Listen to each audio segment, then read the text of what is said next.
My name is Andy, and this is the most magical podcast on earth. When I'm not on holiday at Walt Disney World, I'm planning a holiday to Disney. And when I'm not planning a holiday to Disney, I'm talking about Disney, with other UK fans like me who make the trip to Orlando and the House of the Mouse. So whether you're a parks professional or a Florida first-timer, this is the podcast for you. Each episode, I'll be chatting to other Disney superfans to share memories of their magical times, answering your Walt Disney World questions, getting you all the latest news from the parks, and finding out what's happening right now in Orlando. So get your ears on as we take you to the most magical place on earth. This is the most magical podcast on earth. As part of the Secret Recordings Network, we will be talking to Brittany on this episode of the podcast about the big red bus in Epcot. Do you remember that? More memories with Brittany very soon. We'll be answering some of your questions, getting you the latest news. You know how it works. Like, subscribe, new podcasts every other week. Facebook, Twitter, Instagram, TikTok, @PodMagical. You know how this works. If you have any questions, do send them over. Hello to Brittany, who's looking forward to going to Walt Disney World this summer. We're going to be going for 3 weeks, staying at the Animal Kingdom Lodge. Because of this, we won't be able to go to the parks every day. Is there enough to do for resort-only days? And what would you suggest we do on resort-only days? Well, if you're going to have resort-only days, probably Animal Kingdom Lodge is the best because we've got a safari park right in the middle of your hotel. But I always say to people in the middle of your holiday, have at least one resort-only day, not just staying at Animal Kingdom Lodge, not even just staying at Disney. Just have a day where you can just relax. It took me a long time to do this, but believe me, you'll enjoy the other half of your holiday a lot more. If you have a day where you do nothing, have a lie-in. Spend some time around the pool. If you're going to have a nice meal at a restaurant that's not in the parks, do it on your resort day. Animal Kingdom, where you're staying, you've got Sanaa there for the bread service, Chico, loads of places there. Even the food court's really nice. And you've got the animals as well. And sometimes as well, it's worth checking. I don't know whether they're back at the minute, but they used to do some free tours at Animal Kingdom. Sometimes you used to get some free food as well. So check whether they're happening still. There's usually other events happening at the resort as well. Or just resort hop or go to Disney Springs for half a day. But yes, there's plenty to do. And I would advise you to do nothing for at least one day, especially if you're going for 3 weeks. Have a great time.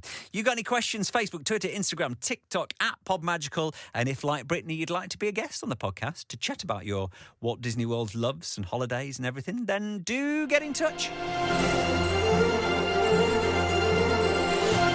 So, Brittany, on this episode of the podcast, I've got to ask the big question. Why do you love Walt Disney World? I think really it's family. It means so much to me and my family. I've been going since I was 7, and there's so many memories. Obviously, you have the Disney bubble, which is great. Yeah. But if I could encompass one word, then it would be family. Disney means family. Ohana. Yeah. if you like. So when was that first time that you went then? It was 2003, so I was 7, and we went, I think, out of school, which, but we went for 2 weeks. There was 9 of us, me, my brother, my parents, my auntie and uncle, my grandparents, and my cousin. So, yeah, and we went together as a group 3 times. So had anybody been before in that big family? So No. it was first time for all of you? Yep, and my nan and granddad were like, right, this is it, we're just going, and that was it. I didn't have any part in the planning. I didn't know anything. We were just going on this once in a lifetime holiday that then turned into another 2 times. It was great, and here we are, sort of 20 years later, still loving it. How much planning was done for that first trip then? I actually don't know. The one thing I do remember is we all met in a pub. Me and my brother and my cousin were off playing in the sort of kid play area, and the adults were there talking and planning, but I don't know what was said. I don't know really kind of what was planned. We were just taken along for the ride. We stayed at Caribbean Beach, which I know is near Epcot. So I think that was the main plan, to go there first because it was the first park. But other than that, I don't know. I just know what happened afterwards, but I don't know really what was planned beforehand. This is kind of like the days, it's only the last, 10 years really, where you can start deep diving into Tim Tracker and DFB and stuff like that. So you Yeah. know what to expect, and you can plan, and you've got the app and everything's on the website, and it's like, well, it's over planning now. But like Yeah. then, even like 10, 15 years ago, there wasn't really a lot of planning to do. You could just rock up and then hope for the best. Yeah, which in a way, kind of having done both, part of me does think, it would be nice just to turn up and kind of do what you fancy, and you don't have to plan so many months in advance, and you don't have to book so much, and you can just turn up. I fancy doing this ride, so I'm going to go to this ride. And and we used to do the paper fast passes, so my dad or my brother on our kind of next couple of goes, because he was a bit older then, he used to go off the runner, take all our tickets, scan them on the machine, bring them back, and then we were off. And it was just I was just taken along. It's great. That magic as well of like not knowing what to expect, like turning a corner and not really knowing what's there, and well, I don't know what this ride's going to be about, let's just get in line and then just see what it is. Yeah, exactly. Like we went on I know it's closed now, but the Alien ride at Magic terrifying. Kingdom. Was it before Stitch? It was Stitch. Right, okay. And we didn't know what it was, and we all came off slightly traumatised because we just, we're like, we need to go on everything, let's queue, what's this? And never again. What else do you remember about that first trip then? Do you remember about the first time you maybe walked down Main Street or anything? Or is it all just a little bit vague? I remember Epcot because when we arrived, I know the entrance has changed quite a lot now, hasn't it? But kind of the entrance area, it just so happened that there was a big bus with all the characters. And I don't know, they don't do that anymore that I've seen recently. And just there was this big double-decker bus. I remember it was red, and it had loads of flags on it, obviously for the World Showcase countries. And it had loads of characters. Minnie was there, Goofy was there, Donald, Chip and Dale.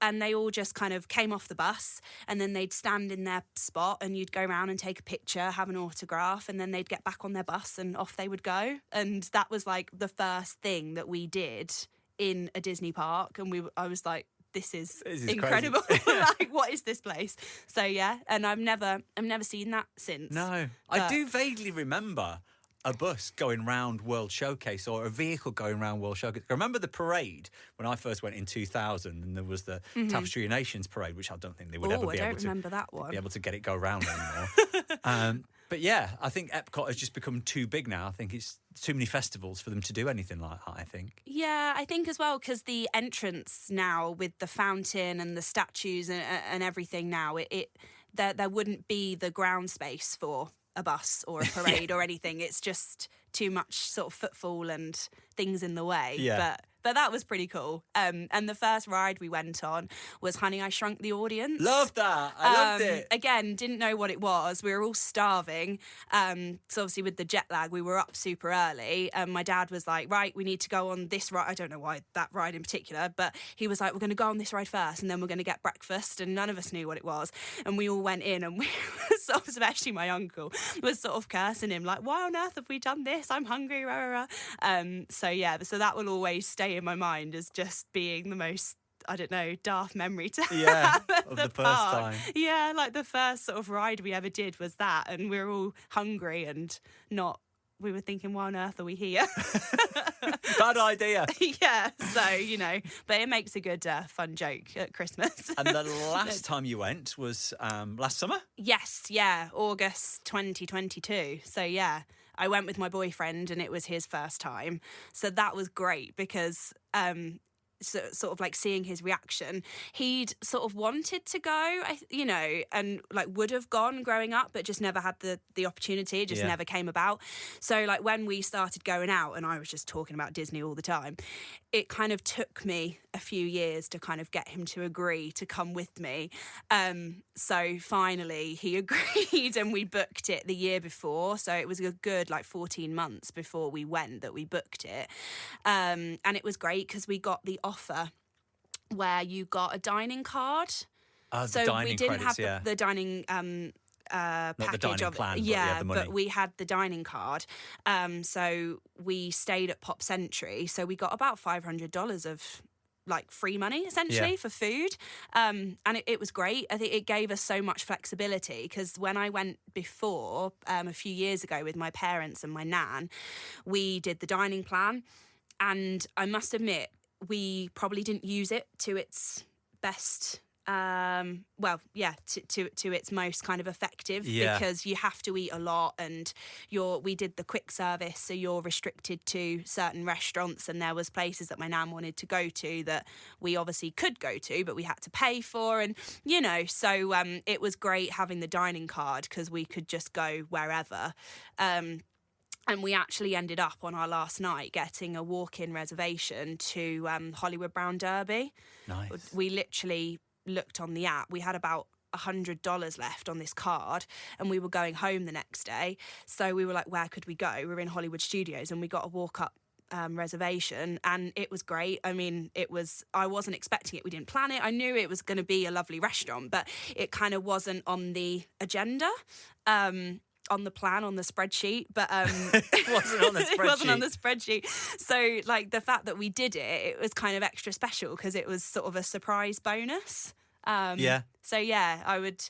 I know they don't do that anymore, do they? The dining card at the moment. It's not back, I know there's kind of a little thing going on with an offer, but keep your eyes open though. I reckon over the next few weeks, soon, hopefully. Yeah, I think it'll come back out. So taking your boyfriend for the first time, have you created a monster, by the way, by taking him now? Or is he like, been there, I'm happy? He's happy. Would he go again? He would, but he said that if we were going to go, he would rather go to another park. So go to Paris, go to Japan. Oh, okay. He's kind of like, he gets it. Like, he understands why I love it and why, I've wanted to take him for all these years. But he's also like, I've been there now. I would go back, but also there's other places to go, like Disney-wise, that he would like to see rather than go straight back to Florida, which I kind of get because I'd like to go to Tokyo and all the other places, but I'm a bit like, but it's Disney World. Yeah, it's just special. Give him like another year now that like Tron's open. I know. And then he'll go like, well, we haven't been on Tron. Maybe we could do that. And then when something else, and when Epic Universe opens at Universal, maybe he'll want to go there as well. Exactly. Yeah. I mean, he was a fan of Universal. I know this is a Disney podcast, but outrageous. I know. And we went to NASA as well, which was his deal breaker. He was like, "We're not going all the way to Florida and not going to NASA." I was like, "Okay," so I had to cave, which is fine. It was really good actually, so I can't really. It is great if you've never been before, and it's massive. I did go when that first time when I was 7, but I wasn't too bothered then. I wasn't. I just don't remember much about it. I just kind of remember wanting to be back at Disney again, so I wasn't really paying much attention because it was a family holiday. Like, it was something my dad wanted to do, so we kind of all did it because we had to do things that all of us wanted to do. But this time I was a bit more invested in it because he, like, my boyfriend, also called Andy, was loving it. So I was like, okay, you feed off who you're with as well, don't you? So I enjoyed it more. Did you have a particular plan for him, being his first time? Did you go, right, I really want you to like this, so straight in, I've got to take you to do this to make you love it as much as I do? So, kind of. We did Magic Kingdom first because I feel as though, because he'd never been, that was kind of what he should do. He should see that first. And we had a spreadsheet with kind of priority rides, things we could do, and then if we have time to do. And we were lucky. We did most of the things anyway, regardless of what tier they were in on our spreadsheet. This is like a serious spreadsheet. Yeah, I'm not a spreadsheet fan. I don't understand really how to work spreadsheets, so I'm more of a write it out kind of person. Same here. Write it out, tick it off. Yeah, have a list on my phone. That might be as far as I go, but I like a paper copy of stuff. Whereas Andy was like, no, we need a spreadsheet. So I just sat there and told him what to type, and he sorted it all out and made it look nice. Good. So that was good. So we had a printed copy. For you. Yeah. But, I mean, he is a massive Star Wars fan, so we spent a lot of time in Galaxy's Edge, which was, for him, I suppose, the main thing that he really wanted to do. And Epcot's my favourite park, so I suppose he wanted to kind of get why and see why. So again, we spent a lot of time there. That was our probably second sort of our next park down. But it was just kind of doing the core basic things, seeing all of the icons, the castle and co, seeing the fireworks. We did that at least once. Doing sort of all of the traditional rides. I made him do Small World, which he wasn't too keen on, but he had to do it because it's just iconic. The People Mover, kind of just, all of like the traditional kind of, rides that have been there for a long time, that maybe if you haven't been and you might look at it or read the description and think, oh, that sounds okay. But you probably won't bother, would you? Living with the land, you might think, what's that about? But then actually, because I'd done it and I was like, oh, it's really lovely and, blah, blah, blah. So, we kind of just did everything. And you had Genie Plus on your last trip? Yes, we did. We didn't pre-book it where we had it for the whole time. Yeah. We did it day by day. So we did kind of one day in each park for the first 4 days, and then we started to hop around a bit in the second week. And for each of those 4 days, we had Genie Plus. We probably, in hindsight, didn't need it for Animal Kingdom because we'd done a lot of the rides come lunchtime, to like maybe 2:00, and then you can't redo them, can you? Once you've already done it. So we ended up queuing for, say, like Everest, but the queues weren't that bad, so it wasn't the be all and end all. But I really quite liked it. I know it's a bit controversial, and I was a little bit upset when it first came out. I was like, oh, this thing that's been free for for as long as I've known it. But it was actually really, really helpful and really useful. It kind of, we got up every morning, woke up at 6:50, set the alarm, and then come 7:01, 7:02, we had everything we wanted for the day, and then kind of went back to sleep for half an hour and then got up and like cracked on. So it didn't really impact the day too much in terms of getting it. You're always awake early though anyway, especially from the UK. We're always, your body clock's just set to be up awake. So exactly. So I hear Americans go, it's set an alarm to get up really early because, that's because it is early for you. Yeah. But also, because it's one of those holidays that you don't do very often, you kind of just, you're going to be up early, going to bed late. I don't know, like we kind of just accepted that, and we were up most mornings and we, early. We didn't go to bed till kind of 10, 11. And we did that almost every day. There was a couple of days, but for 2 weeks, and we'd never do that normally, but because you're there and you're like, we've paid to be here, we don't know when we're coming back, so gotta get the most out of it. Exactly. But here's a question: was there a tipping point in that 2 weeks? Because I usually find this, you go, it's roped up to fireworks and you do it your day after day after day, and then there becomes a certain tipping point in the holiday where you go, I can't get up in the morning. I just want a lazy day. I can't do this anymore. My feet are killing. Mickey Mouse, you have almost killed me. Yeah. How many days in were you? Do you know, like halfway through maybe? I don't know if we really had it. You were hardcore all the way? Yeah. Like, looking back, I mean, we did our 4 days of Disney from when so we got there the day before our hotel reservation. So it was a good suggestion by my friend, actually. So our tickets started on the Thursday, but we flew on the Wednesday, stayed over in a motel, and then got up and went to Disney. So we gained the full day on the Thursday rather than have travel day and lose a day in the park. So I don't know, we were just kind of in that mindset of we're here, this is it. We've planned it. We know exactly what we're doing, where we're going. Let's just go for it. I mean, every day in the afternoon, because obviously it was so hot, we did tend to go to the shows, or even if a queue was quite long, we would stand in it because it was air-conned. So kind of that couple of hours between like 1 and 3, half 1, half 3, we would be kind of away from the sun, sitting down, or, just having a bit of a chill kind of hour or two. So it didn't really feel like we had that kind of hump, because we were kind of giving ourselves a little bit of rest every day.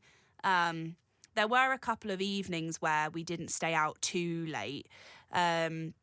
because it was the Mickey's Not So Scary. Oh, so so the park was sometimes, closing. Magic Kingdom was closed, which we knew in advance, and we did go to on our second to last day. So we could have planned our Magic Kingdom days not on a Not So Scary night, but we kind of didn't, because it meant that we had a reason to get out of the parks, and then we had a few hours to then kind of just chill, and if we wanted to go somewhere else we could, but then if we didn't, then we would just go back, have a nice kind of cup of tea and go to bed. So yeah, we didn't really have that hump, which was quite nice. I was fine with it. And your boyfriend's a teacher, so you can only go in school holidays. Yes. But it was quite a time, though. Yeah, it was. I was really, really surprised. I mean, I'd heard things, because obviously a lot of the American schools go back the middle of August, which is literally when we went. But it was really quiet. Well, not really, really quiet, but a lot quieter than I was expecting. And when I went a few years ago in November, considering that there wasn't a lot of American families, and there wasn't as many British families as I thought there would be. But yeah, it was just a nice time to go. Yeah. I mean, I'm just thinking kind of like ride times. There wasn't a lot that was over an hour, which I didn't think was, even 45 minutes actually, I didn't think was too bad. That's not kind of an awful amount of time to wait. And like Disney Genie Plus, like the lightning lanes for Guardians and things, the individual lanes, they weren't selling out either. So I was quite surprised. I thought they'd all get snapped up, but it just seemed quite calm. So last 2 weeks in August. Yeah. Last 2 weeks of the school holidays, I guess, really, in the UK. So I would definitely go back for those 2 weeks again. So I know like Easter is often manic with spring break and stuff, whereas I think with August not having the American families there, or a large majority not being there, it definitely made such difference. And there wasn't any runs or anything on, which helped, like the any of the Disney run events, which was good. You have done one of the run events though, haven't you? Yeah. Right, we're going to talk about that in just a moment. Okay. We'll find out some of your favourite Disney things. Brittany's on the podcast. Back with Brittany in just a moment. Let's get you some latest news from over at Walt Disney World, including the big Grogu news.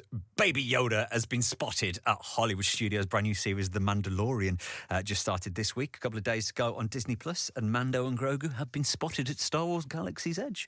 Some menus and some food and some restaurant news. The princesses are back at Cinderella's royal table at Magic Kingdom, but with that goes a price increase.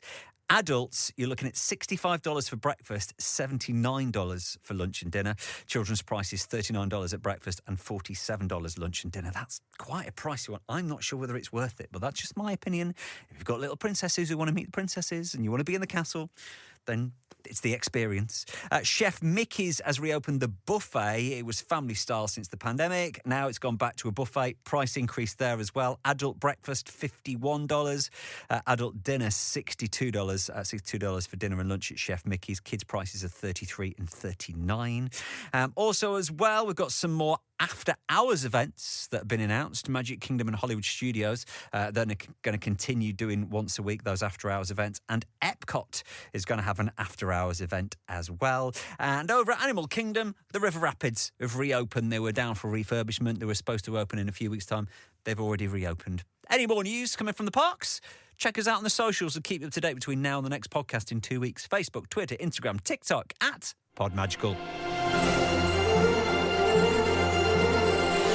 So, Brittany, let's talk about running at Disney World. Okay. Now, I see people pay to run at Disney World. Yeah, I know, it's crazy. So we just had the Princess Marathon weekend and things like that. So which one did you do? The wine and dine half. Right. So that was how I sound like quite a manipulator. That was how I managed to get my mum and my dad and even my nan to come with me. So obviously we went as a big family when I was younger, and then we had a big break. I obviously wanted to go back for a long, long time, and I kind of thought it would be lovely to go back with them. So I kind of said, well, you know, we can go running when we're there, and my dad runs. And so he was like, okay, leave it with me. And he had a look, and then lo and behold, we booked it. And even my nan ran. I was really impressed. Well, she walked, but, you know, she got the T-shirt and the medal and everything, which said run. So, you know, I think she's going to claim that. it, yeah. You know, so her and my mum did the 5K on the Friday, and then me and my dad did the 10K on the Saturday and the half marathon on the Sunday. Both. Yeah. So, and I injured my foot about 6 months before. So I was really worried that I wasn't going to be able to do it. But I did. It wasn't quick. Not that I wasn't planning on that anyway, but it was a little bit painful, but we got there and I did it. So, and it was great, like running through Epcot at sort of, you know, 5:30 in the morning when there's no one there. And you're like, what am I doing? Like the first time I saw Pandora, because obviously it wasn't open before when I'd gone, was during the run. So it was the half marathon route, and we ran through Pandora. It takes you through that? Yeah. And again, it was super early. There was no one else there. It was dark because the runs start at like 4 a.m. in the morning, which is bonkers when you're on holiday. Like, you know, you think 7's early, but 4 o'clock is ridiculous. And they pick you up from the hotel on a bus, and they take you to the start, which is at the car park outside the Magic Kingdom. It's kind of sort of around there. Yeah. And then you run out on all the roads and you go through, we didn't go through Magic Kingdom, but we went through Hollywood Studios, Epcot and Animal Kingdom. And we got a picture outside the Tree of Life at ridiculous o'clock in the morning when the sun was rising. And we met Rafiki, which was really cool because he's one of my favourites and I wasn't expecting to see him. Who else did we see? Remy and Captain Jack. The characters, like every mile or so, there's a lot of characters. Yeah. So you're kind of like running a bit and then stopping for a picture and then running a bit more. They have like big signs every mile, and usually that's where they're kind of, you've got the mile signs on one side and then the characters on the other side. I mean, we didn't stop for all of them because there's quite a queue. But we did stop. I made my dad stop for Rafiki. We've got to, yeah. So yeah, it was great. It was really, really great. And the medals are huge, which, you know, is, well, just a nice memory, I suppose. Did you get to do any of the rides? Because when I was there last time, no, we didn't. The marathon went through Animal Kingdom, and people were allowed to go on Everest. Oh, they kept the single rider queue. Yeah. So people doing the marathon, they were allowed to just jump out of the race. That's cool. Go on Everest and then get back in. It was like part of the run was doing that. Yeah, we didn't. I don't know whether it's because it was only up to a half marathon, and maybe the marathon with it being so much longer. I don't know, but yeah, ours were all kind of finished before part of the parks opened officially. So whereas I know the marathons go on a lot longer, don't they? So, but yeah, we didn't. I mean, I would have done if we could, but maybe next time. We didn't have the option. So yeah, maybe next time. January for the actual marathon. And then were you one of these people who you see like walking around then for the rest of your holiday with your medal on, clanging away? No, I didn't actually. I mean, I could have done, but no, I didn't. I mean, on the first run, the 10K, I tried to kind of do a little bit of a Rapunzel kind of theme. I had like a pink running T-shirt and I bought a purple tutu that I put over my leggings and stuff, but it was quite subtle. Yeah. And then the next day for the half marathon, me and my dad both wore our T-shirts that you got because it was quite chilly. And they were long sleeve kind of maroon T-shirts that had the date and Mickey and Wine and Dine Half. So we both wore those, which was quite nice. So let's talk about some of your favourite things. Okay. We've not even got talking about attractions yet. Gosh, I know. Yet. Sorry, I've been chatting. No, it's all good. That's what we're here for. So in terms of attractions or rides or parades or fireworks, have you got anything that's particularly your favourite thing to do at Disney World? See, this is really difficult because there's rides that I love, but then there's Paris versus Disney World, versus Florida. So Pirates of the Caribbean, I love, but I prefer it at Paris as opposed to Florida. What's different about Paris? The drops, I think. There's more of them. I think there's 3, whereas there's only 1. Or there's definitely 2, but there's either 2, there could be 3. And it's longer at Paris. But I think Oh, Do you know why there's a drop in Florida, by the way? yes. You do know? Yeah, because Go on. it goes between... It's the ride buildings, isn't it? Yeah. You kind of go from one to the other. You go underneath the rail line. So you have to So drop. you're kind of going out of the park. Yeah. The actual show building's the other side of the park. So it drops to go underneath the railway line. It's really cool. Yeah. It's because we did... I know I'm going off topic from the question, but we did the Keys to the Kingdom tour. Oh, that's great, isn't it? Andy and I on when we went in the summer, and yeah, they told us that. I was like, this is just really I thought cool. I was telling you something now, but you've done the same tour that I found the information on anyway. But probably, right, this is really hard. Favourite ride? Am I allowed to say Guardians? Of course you can, yeah. Because it's just... Brilliant. I cried the whole way round. It's amazing, isn't it? It's just insane. It's so good. And we had September as our we got a lightning lane, so I was like, we have to go on this today, and then we did it again in the same day via the virtual queue. So the first time we did it, it was about 11 o'clock, and we got September, which was the song that I wanted, and it was just amazing. We rode it 5 times in 2 weeks. Yeah, I did it quite a few times. It was just, I would go on it every day. Have you got a favourite song? Was it September? September, would you say? yeah. Have you had all? Oh, you've only done 5 times though. No, so we had this is going to test me. I think we had September twice, and then we had Everyone Wants to Rule the World. Yeah, it doesn't work for me, that song. It's a bit slow, yeah, and it makes the ride feel slow. Yeah, you need something like to get you going. And then I can't remember the other ones. Was it Iran was another one, or Conga? We didn't have Conga. No, we didn't have Conga. We might have had Blondie. What was One Way or Another? Maybe. God, I can't remember. And I can't remember what the other one was. I need to look at the list of Boogie Wonderland? of what one's what. But we didn't get all 6, which we only went on it 5 times. But we didn't get 5 different ones. Sorry, but I'm not complaining. It was amazing. So yeah, I do like that. But then I suppose probably old school, like traditional rides. I mean, you've like Big Thunder. Yeah, is just a classic. Like, it's great. It is really good. And if I can add in one more of Haunted Mansion, that kind of gained a new level of appreciation this time when we went, because we watched the Imagineering story when it came out, and obviously they did a big feature about how they did it and how it all works, and it was our first Fast Pass, Genie Plus, when we went in August, and then on the Keys to the Kingdom tour we got to go on it again, like just and they walk explain on it, and so I don't know, it's kind of now quite special. Like we've got a picture of it in our living room, and we've got a Lego of it, and it's just like, it's when you think about like when that ride was created and how it was created and what they were working with at the time. Oh yeah, it's amazing. This is actually genius. Like how it still now looks pretty much as good as new, and like the day it was made. Like even if that ride was created today, it would still be so advanced. Yeah. But like it is decades old now. But it's actually quite simple, isn't it? The way that it works, like the trick that they use is really simple, but it's just really cool to watch. Let's talk about food. Yeah.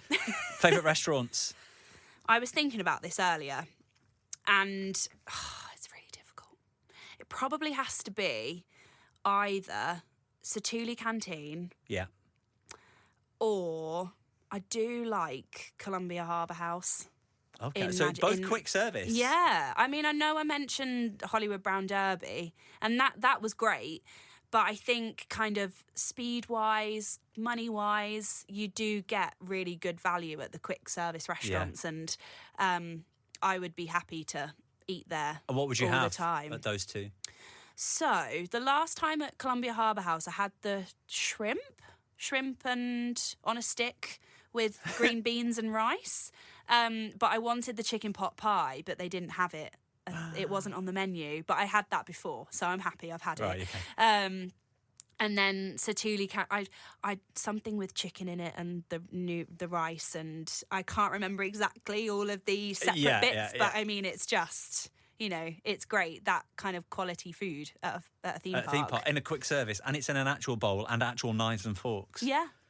And like the theming of the restaurant, it's huge, it's aircon. Like, you know, it was a must do. And it was definitely, I've done it twice now, and I would each time do that again. And I would recommend to go, if you're going to Animal Kingdom and you're only going to eat one meal, go there. Best bang for your buck. You can share it as well, actually. Oh yeah, it's huge. It is massive. And I think we had the little blueberry cheesecake thing that's very tasty. Looks good. Yeah, and it's nice and shiny. And what about accommodation? Have you got a particular favourite resort? I mean, it doesn't have to be somewhere where you've stayed. Is there anywhere particularly that you go, I'd really like to stay here, or something that you have stayed in? Something, yeah. Somewhere I'd like to stay is Riverside. New Orleans, French Quarter. Can't get my words out. Yeah. I've not stayed there, but I would love to stay there. I've seen pictures and videos, and it looks so peaceful. Yeah, and it's very green, cute. and like the lobby area it just looks lovely. I've stayed on property each time that I've been, which is amazing. Been like, it's kind of, I think when we were looking to go in August, there was a serious discussion about not staying on property, but I managed to persuade Andy to go with. We went to Pop Century because of the Skyliner. Yeah. And I completely get it. Like I understand why people choose that hotel. Even before the Skyliner, I really liked it. But I mean, the Skyliner just adds another level of ease, and like, it's just really cool. The Skyliner's really fun and easy. But the only problem is, my only kind of downside, I suppose, is because we went during hurricane kind of season. We didn't have a hurricane, but there was a lot of rain, a lot of lightning. And so the Skyliner tended to close in the afternoon, evening. So we often got to the parks okay. But then in the whole 2 weeks, we only got back to Pop Century once on the Skyliner. Yeah. So when you're at EPCOT, how do you know? Because if you're going to EPCOT and you're going back to your hotel on the Skyliner, you go out of International Gateway. Whereas if the Skyliner's closed, you have to go and get the bus. Yeah. Which is a completely different entrance. So was there ever a situation where you go out and you think, oh, it's not thunder nor lightning, but then you found out that, I suppose you'd see if the cable car's going. Yeah, and they have a sign. So before you get to the turnstiles, when you kind of turn left, if I'm coming from France, they have a sign and they say, unfortunately, the Skyliner's not running. And so you don't actually leave the park. You then just carry on going and go straight to the front and get the bus. Yeah. Which, you know, it has to happen, but we queued for over an hour for a bus. So, yeah, it was, we did get an Uber on one night, but the rest of the time we waited. Yeah, you go to like the boardwalk or Yachting Beach and just get an Uber. Yeah, That's sometimes quicker. Yeah, like time is money. And do you venture out of Disney? Do you venture out of the bubble? Yeah, so when I went, when I was younger, when there was a big group of us, we did sort of the whole shebang, Universal, SeaWorld. We did Discovery Cove. Yeah. We went to a couple of beaches. Space Centre, you mentioned as well. Yeah, NASA. We went into Kissimmee a couple of definitely once. We saw a car show. So yeah, we've definitely been outside of Disney. This time we went to NASA and Universal, which we did for 2 days. So, NASA for 1 day, Universal and Islands of Adventure then for 2 days, which was enough. Like 2 days was fine. So what did you do for 1 day for each park at Universal? No, we swapped. We kind of did half and half on both days. We ended up doing, we got an express pass on the second day. Because our first day, we probably didn't plan it so well. We were keeping an eye on the ride times for Hagrid's, and we were like, when it gets to an hour or below, we'll join the queue. So come 2:00, it was 60 minutes. So we thought, great, we'll join the queue. We were in the queue for maybe 50 minutes, and then there was an announcement saying the ride's gone down because of the weather, which you'd think we'd know by this point. Outdoor attractions. Yeah. So we waited. We were like, we'll just wait it out, see how it goes. We were probably waiting a good extra hour and a half. We were like, well, we can't do anything outside, so we may as well just sit and as you're undercover, try our luck. You might as well. We're undercover. A lot of people were leaving, so we actually got to the bit where you could see the cart and people getting on. So we were literally there. and we were speaking to someone that worked on the ride, and he was saying that, you know, even if the rain stops and the lightning clears, we have to wait an hour, test the ride and do all these things. So you could be waiting at least another 2 hours.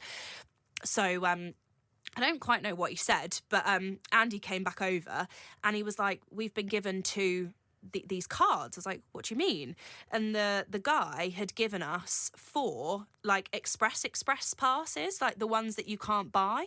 Oh. Because, you know, with the express passes, you can use them on every ride apart from Velocicoaster and Hagrid's, which are obviously the rides everyone wants to skip the queue for. But these rides are kind of like the special, like jump the queue extra. Can't buy money, can't buy. Yeah, they were like these black tickets with an X on. And he gave us 4. So we decided to leave and we went to Disney Springs for the evening. And then when we came back the next day, we did get the express pass, but then we also used these tickets and we walked on Velocicoaster and we walked on Hagrid's. Wow. And I was like, this is just surreal. This is really weird. So with the express pass, you could probably just do everything then in one day for both parks. Yeah. Like we had a plan the next day because we didn't want to get caught out by the rain. So we did all of the outdoor rides. So we got there at 9 and we didn't stop until about 3 o'clock, and then we had lunch. So we did like all of the outdoor rides, had lunch, and then we did the indoor rides. So we did do a lot of hopping between the two because we didn't want to get caught out with the weather again. So do the outdoor rides first thing in the morning before you get those afternoon storms. And that fits with Disney as well because we had a individual attraction selection for 7 Dwarfs, and it was the only time we could get, and it was about 4:30, and it rained and the ride closed, and so we got our money back and we got a free pass thing, that like the extra one you can use on any ride. Yeah. So we used it on something else, but you know, we got caught out then, and you'd think we would have learned by then, but you know, so do the outdoor rides early, especially in August, because you don't want to get caught in the rain. And with Universal, the express, because there's 2 different types of express passes, aren't there? There's one which gets you on each ride once. Yes. And then there's another one which costs more, which you can just use all day and you can come and go on every ride as many times as you want. Yeah. Which one did you get and how much were they? We did the one ride only, one. And I think, if I remember, with tax, they were about $180 each, which is a lot, but we'd kind of budgeted for it anyway because we used express passes when I went in November. We weren't planning on it, but we got there in the morning and we had to queue to collect our tickets because we didn't get them sent to us. We had to go to the booth to pick them up, and we were in the queue for over an hour. And so when we got to the person to pick up our tickets, we decided we were going to get an express pass because we thought we're not spending all day just waiting in queues. Yeah. So they've kind of got you caught between a rock and a hard place because they're worth it, but they are expensive. And if there's only the 2 of us, but if there's 4 of you, 5 of you, it's a lot of extra money to spend. And the price does change on demand as well, doesn't it? So I think it does. If you book early before, if you go book it a year before you go, it's going to be cheaper than booking on the day. Yeah. So, I mean, you know, it was just one of those things that we sort of bit the bullet and can you use that in both parks? Yes, as long as you have a ticket for both parks, then you can use it for both. You can take it over with you. Yeah. I'm going to get your ideal Walt Disney World day in just a moment, but first of all, I've not asked you your favourite ever Disney memory. Ooh. You've been a few times. Yeah. One favourite memory. The one thing that comes to mind is it was when I went when I was younger. And I was a bit of a chicken. I didn't go on a lot of the roller coasters. I think I went on Space Mountain once, and that was sort of the last time I went. But this one memory, I was queuing for Splash Mountain, and all of my family had been on it, and either my nan or my granddad would wait with me. And I was like, no, I'm going to do it. I queued up. Don't know how long we were waiting for, but we got to the bit where you get on the boat. And they told me to stand in the bit and whatnot. And I chickened out. I jumped across the boat. So you walked in the boat and walked literally straight off the boat? Yeah, just literally straight back out because I'd agreed. I'd sort of said to myself I was going to do it literally until that point. And then I climbed off the boat. And there was a cast member there who was obviously in charge of sending you off to go on the ride. And I don't know if I was upset but I obviously looked a bit sad. I don't know if I was crying, but he gave me a paper ticket, and it was a fast pass essentially for any ride that I wanted to go on in that park that day for everyone in the party. So he wrote my name on it. And I think kind of why it's special is because his name, exactly like spelt the same, is my granddad's name, which is just really strange. Yeah. Like first name and second name, and he had his second name on his badge. But anyway, but yeah, he had the same name as my granddad, so I was like, oh, this is just a bit really strange. strange. Yeah. Like, so yeah, it's just kind of stuck with me. And then we went on Philhar Magic, I think. I made them all come on Philhar Magic with That's me what you used it instead. on. Yeah. Usually walk straight into that one, isn't it? I know, Usually, but the kid- exactly. So I obviously wasted that then. But, Oh, well. that's kind of, yeah. It's nice that you can treat them and go, we're going straight on this. Yeah, exactly. My treat. Yeah. So, Brittany, ideal Walt Disney World day, what would it be? Ooh. So I think I'd wake up at French Quarter and then have some form of waffles, pancake platter for breakfast. Not beignet, if you're staying over there. No. Okay. I probably, maybe when we get back as like a snack. Your day, I shouldn't interrupt, so carry on. With all the maple syrup, because they give you 2, but then they have a pot of extra maple syrup.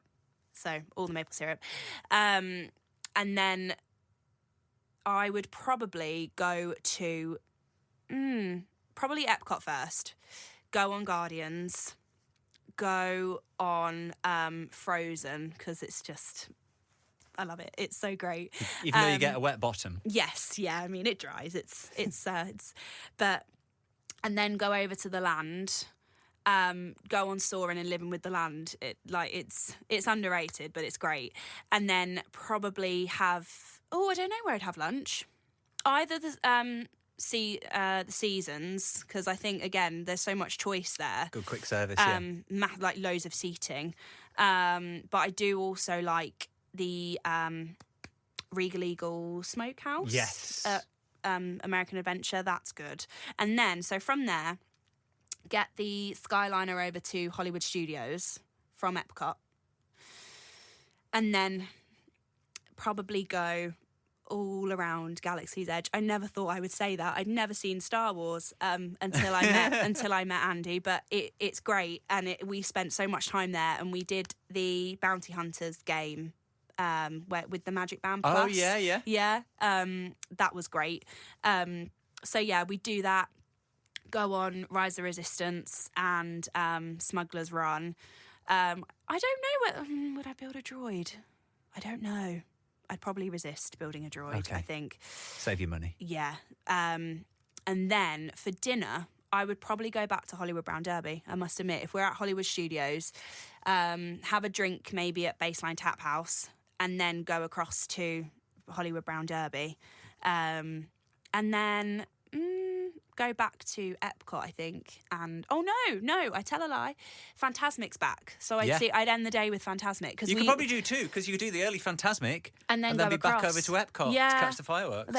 So do both in one day. You've run. Yeah, and then back to French Quarter and have beignets before bed. Have a boozy beignet with the Baileys in it. Yeah. Definitely. So, yeah. Lovely chatting to you. Thank you for having me. Any more Have you got anything planned? And you're looking at going back soon? Or? I mean, I plan them a lot, but in your head. No, we haven't got any plans at the moment. No, so we're still recovering from last year. Yeah, save it up for the next one. Yeah. Thanks for coming on the podcast, and have a magical day. Thank you. If you're going to be going over to Walt Disney World soon, don't forget to tag us in your pictures, share, like. We'd love to see what you're up to. If you are going, the weather's nice, that humid weather's starting starting to come in. It's not too hot yet. You've got the Flower and Garden Festival, which has now started over at Epcot with those brand new topiaries. If you're a fan of Encanto, they'll greet you as you walk into Epcot for the Flower and Garden Festival. We've got the Garden Rocks. We've got the food that's going on there as well. Seven Seas Festival continues over at SeaWorld. Universal have got their Mardi Gras continuing through till Easter with some live concert experiences as well there. So lots going on. If you're heading over to Florida very soon, temperature's getting nice. Crowds not too bad as we start getting into that spring break season over the next few weeks, into the next couple of months between now and Easter. Finally, top tip for this episode. I'm never quite sure whether I've mentioned this before. It's definitely been mentioned on the podcast. I don't know if I've ever done it as a top tip. Well, if I have, forgive me, I'm doing it again. But this is quite good to know. Have a game of miniature golf. We were talking before, we had the question about resort-only days and not going to the parks. Did you know, with your UK 14-day ticket, it includes a game of mini golf, maybe over at Fantasia Gardens, which you can actually walk to from Boardwalk. You can go out of Epcot, walk from Boardwalk, and there's the mini golf course over there. And then there's the Winter Summerland as well, which is over by Blizzard Beach. It's included in your ticket, in your 14-day UK ticket. So why not have a game of mini golf? Get out of the parks for a bit, have a little bit of fun. Any top tips that you have picked up or you'd like to share or you'd like to be a podcast guest, give me a shout. Facebook, Twitter, Instagram, TikTok, @PodMagical. Back with a brand new episode 2 weeks from today. Don't miss it. Best way to not miss it is subscribe. If you could give us a 5-star review as well on Apple and Spotify, that would also be brilliant. Until the next episode, until next time, please stand clear of the doors.